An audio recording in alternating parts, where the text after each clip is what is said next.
오늘은 바울의 최종 결론이라는 제목으로 함께 말씀을 나누겠습니다. 오늘 본문 5절부터 9절까지 해서 바울은 먼저 종과 상전의 관계에 있어서 종은 어떤 마음으로 상전을 대해야 하는지를 전하고 있습니다. 사실 이 종과 상전과 관련된 본문은 지금 21세기를 사는 우리들이 받아들이기 쉽지 않은 본문이죠. 왜냐하면 우리가 사는 지금 이 시대는 종을 두고 사는 것이나 노예를 부리며 사는 것을 자연스럽게 생각하지 않는 시대이기 때문입니다. 노예로 살되 대대손손 노예로 살아야 하는 이들의 고통을 이해하게 되고, 그들 또한 하나님의 사랑 안에서 한 형제 자매로 바라봤던 많은 믿음의 선친들이 그 노예 제도를 없애려고 삶을 다해 노력했고, 또 그 노력의 결과 지금은 노예 제도가 이 땅에서 점점 사라지게 되었기 때문이죠. 그것은 우리와 먼 나라 이야기가 아닙니다. 우리나라도 일본의 통치 아래서 일본의 노예로 살아야 했던 때가 있었죠. 그러나 우리도 믿음의 선배들의 목숨을 다한 노력과 희생을 통해서 이 노예의 삶으로부터 해방될 수 있었습니다. 그렇게 노예제도, 즉 어떤 사람을 나의 종으로 자신의 노예로 부리는 것이 반인륜적인 모습이라는 것을 알고 그것을 없애려고 노력했던 희생의 이 믿음의 선배들로 인해 이제 자유를 누리고 있는 이 시대, 그런 시대를 살아가고 있는 우리 입장에서 바라보는 오늘 말씀, 종은 그리스도께 하듯 두렵고 떨리는 성실한 마음으로 상전을 대하라는 이 말씀은 우리의 고개를 갸우뚱하게 하는 본문이 될 수 있는 것입니다. 그러면 이 말씀을 우리가 어떻게 바라봐야 할까요?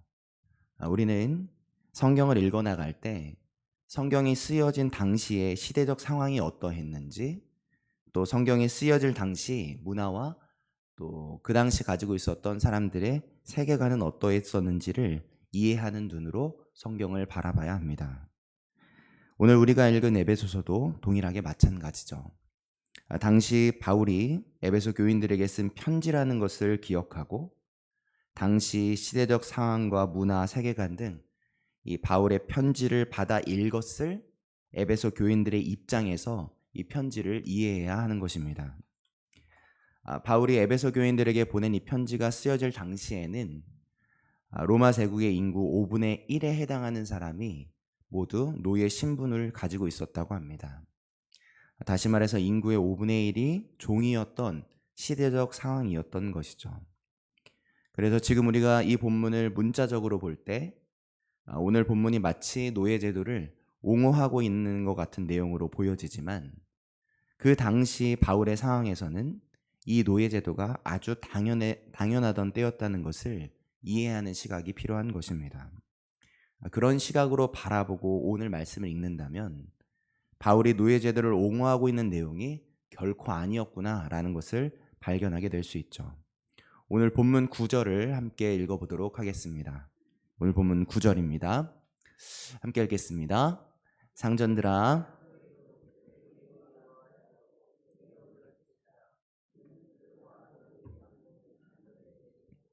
그에게는 사람을 외모로 취하는 일이 없는 줄 너희가 알미라. 바울은 종들에게만 명령한 것이 아니죠. 당시 종들을 자기 마음대로 부려도 괜찮았던 이 상전들에게도 강하게 권면하고 있는 겁니다. 종들이 너희에게 대하는 것처럼 너희들도 종들에게 똑같이 하라고, 위협을 그치라고, 하나님은 상전이든 종이든 똑같이 바라보고 계신다고 강하게 권면하고 있는 것이죠. 여러분 생각해 보시길 바랍니다. 당시 종을 부리고 있었던 상전들에게 있어서, 그리고 종으로 사는 것이 당연히 여겼던 사람들에게 있어서 오늘 이 바울의 권면은 정말 충격적이고 파격적인 권면이었을 것입니다.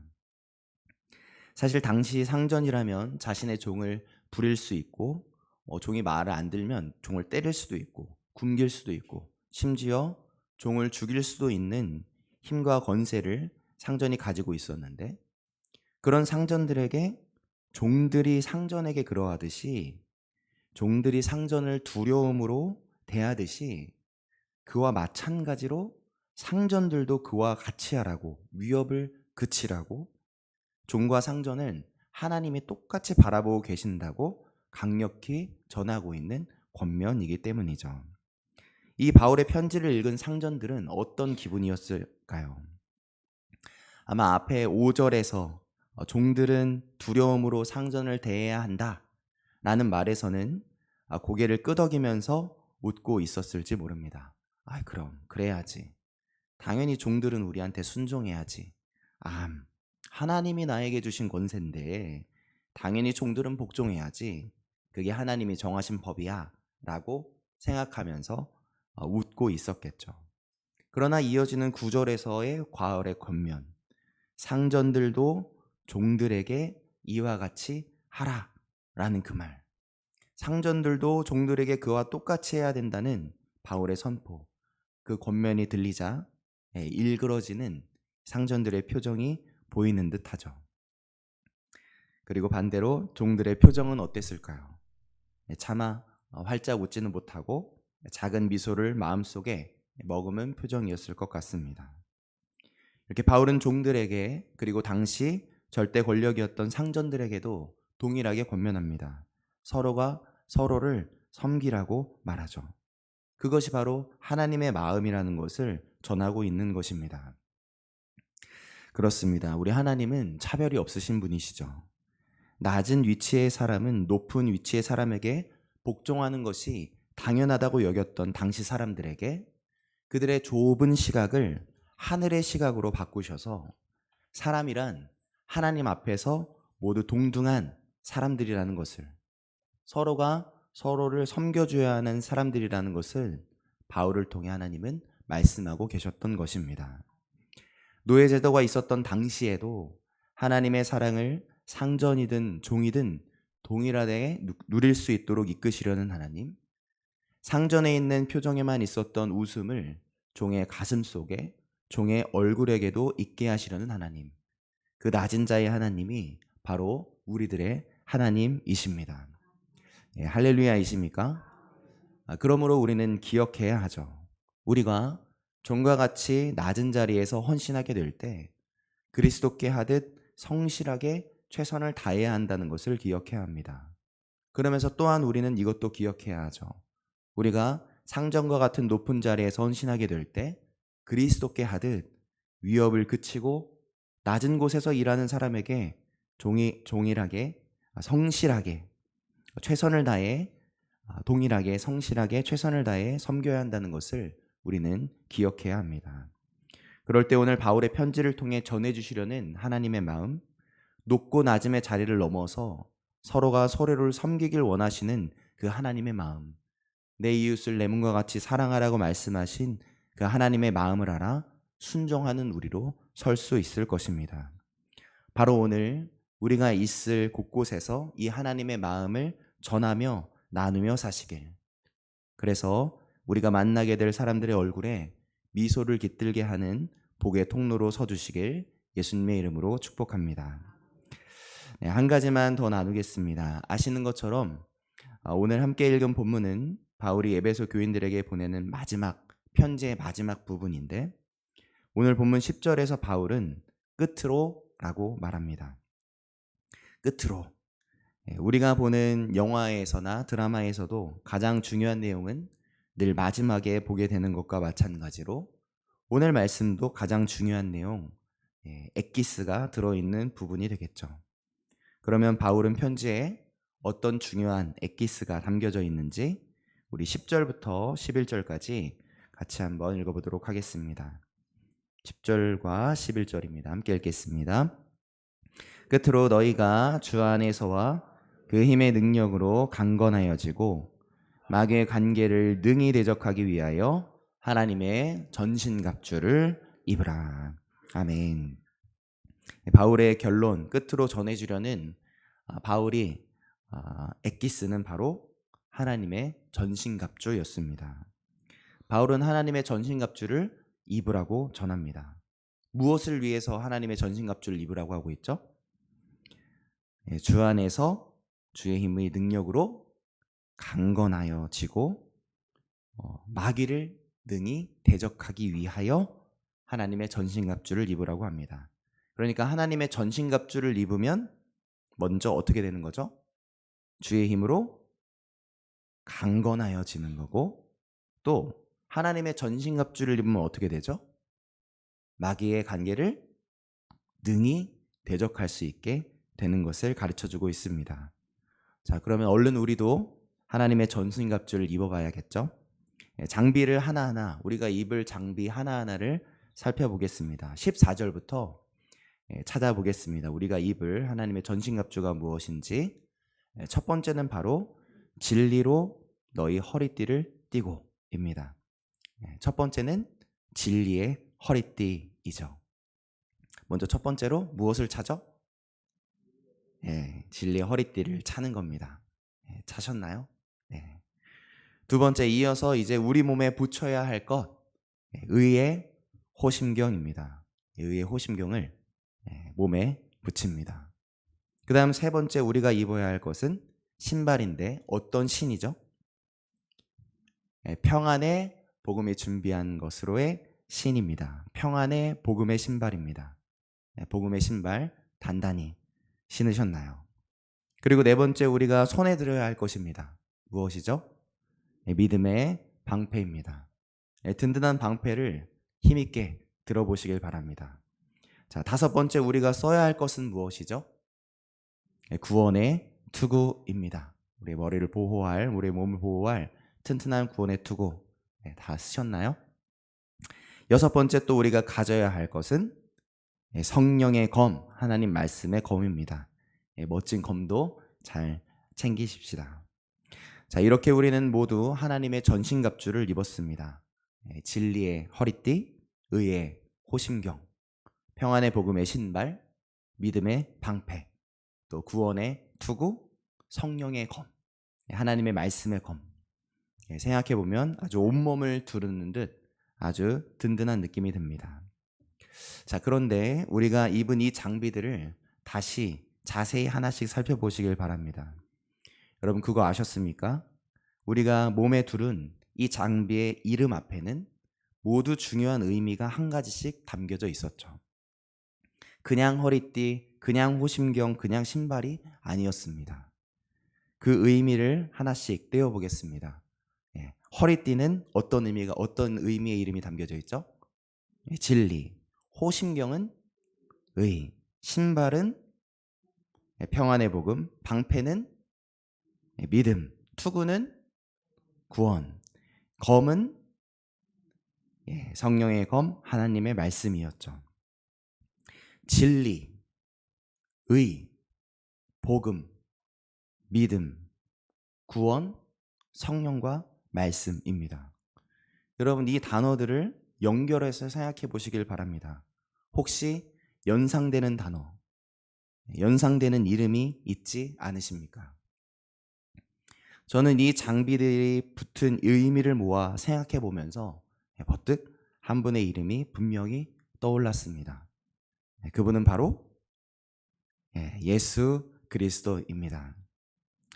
하나씩 살펴볼까요? 먼저 진리입니다. 성경은 진리가 너희를 자유케 하리라 라고 하셨는데, 우리의 진리가 되신 분이 누구십니까? 예수 그리스도시죠. 예수님만이 우리를 자유케 하시는 분이십니다. 두 번째, 의입니다. 죄인된 우리, 자격 없는 우리를 의롭게 하시는 분, 자격 없는 우리의 의가 되시는 분의 이름은 누구십니까? 예수 그리스도시죠. 예수님이 우리의 의가 되셨습니다. 세 번째, 평안의 복음입니다.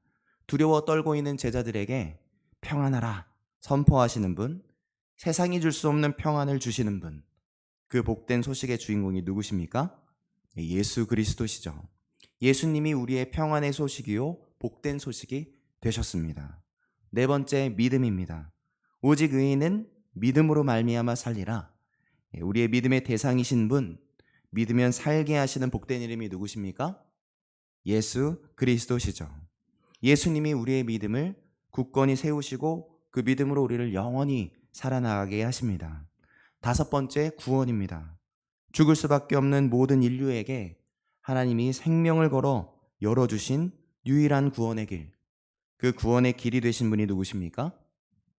예수님이시죠. 예수님만이 우리의 구원의 반석이 되십니다. 마지막 여섯 번째, 성령, 하나님의 말씀입니다. 성령이신 보혜사를 보내주시겠다고 약속하신 분, 약속대로 우리 가운데 성령님으로 임하신 그분의 이름, 임마누엘, 말씀이 육신 되신 그 이름, 그 놀라운 이름이 누구십니까? 예수 그리스도시죠. 이렇게 하나님의 전신갑주, 진리의 허리띠, 의의 호심경, 평안의 복음의 신발, 믿음의 방패, 구원의 투구, 성령의 검, 하나님의 말씀의 검을 입으라는 말씀은 누구를 입으라는 말씀과 같은 뜻일까요? 우리 주님 예수 그리스도를 입으라는 말과 같은 말이었던 것입니다. 하나님의 전신갑주를 입으라는 것은 곧 예수 그리스도로 우리의 온 몸과 마음과 삶을 채우라는 권면인 것이죠. 바울은 마지막으로 에베소 교인들에게 그리고 우리들에게 이렇게 외치고 싶었던 것 같습니다. 예수 그리스도를 두르십시오. 예수 그리스도를 붙이십시오. 예수 그리스도를 신으십시오. 예수 그리스도를 손에 드십시오. 예수 그리스도로 싸우십시오. 그 사람이 바로 하나님의 전신갑주이신 예수 그리스도를 입은 사람입니다. 아멘. 오늘 예수님을 믿는 자, 바로 오늘 예수님을 의지하는 자, 바로 오늘 예수님을 붙들면서 사는 자, 바로 오늘 예수님을 높이는 자, 바로 오늘, 바로 지금 예수님과 함께 사는 자, 바로 그 사람이 뭐를 입은 사람이죠? 하나님의 전신갑주를 입고 사는 능력의 사람이었던 것입니다. 여러분 예수님을 믿으십니까? 예수님을 의지하십니까? 예수님을 높이십니까? 예수님과 함께 살아가고 계십니까? 그렇다면 오늘도 우리는 하나님의 전신갑주를 오늘도 입고 사는 복된 사람들인 것입니다. 그런 의미에서 다시 오늘 본문 마지막 절 23절과 24절을 읽어보면 다시 우리는 눈에 보이는 이름이 있죠. 우리 23절을 함께 읽어보겠습니다. 함께 읽겠습니다. 아버지 하나님과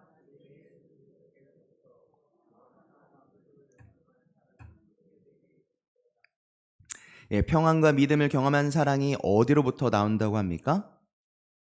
아버지 하나님과 주 예수 그리스도로부터 나온다고 합니다. 24절도 함께 읽어보겠습니다. 우리 주 예수 그리스도를 변함없이 사랑하는 모든 자에게 은혜가 있을지어다. 은혜가 있을 텐데 어떤 자에게 그 은혜가 있게 되길 원한다고 말합니까? 우리 주 예수 그리스도를 변함없이 사랑하는 자입니다. 그렇습니다. 바울의 최종 결론, 바울의 엑기스는 바로 우리 주 예수 그리스도였던 것입니다. 오늘 예수님의 사랑 속에 잠긴 우리들의 결론도 이 바울과 같아야 될 줄 믿습니다. 하나님의 전신갑주 되신 예수 그리스도를 두르고 붙이고 신고 손에 들고 입고 두르고 사는 능력의 사람들 다 되시길 바랍니다. 그래서 날마다 주 안에서 강건하여지고 또 주 예수 그리스도를 힘입어 날마다 마귀의 관계를 능히 대적하고 부수며 승리하는 우리 만수교의 성도님들 다 되시길, 그 놀라운 은혜가 오늘 충만하게 오늘도 임하게 되시길 예수님의 이름으로 축복합니다. 아멘. 기도하시겠습니다.